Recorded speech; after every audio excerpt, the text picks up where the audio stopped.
এদিকে অস্ট্রেলিয়ার মাটিতে ঐতিহাসিক জয়ে জাতীয় দলের খেলোয়াড়দের অভিনন্দন জানিয়েছেন প্রধানমন্ত্রী তারেক রহমান।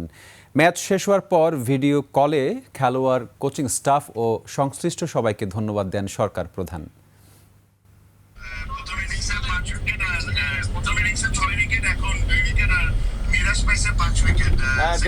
দেখলাম নিউজে। Excellent wonderful.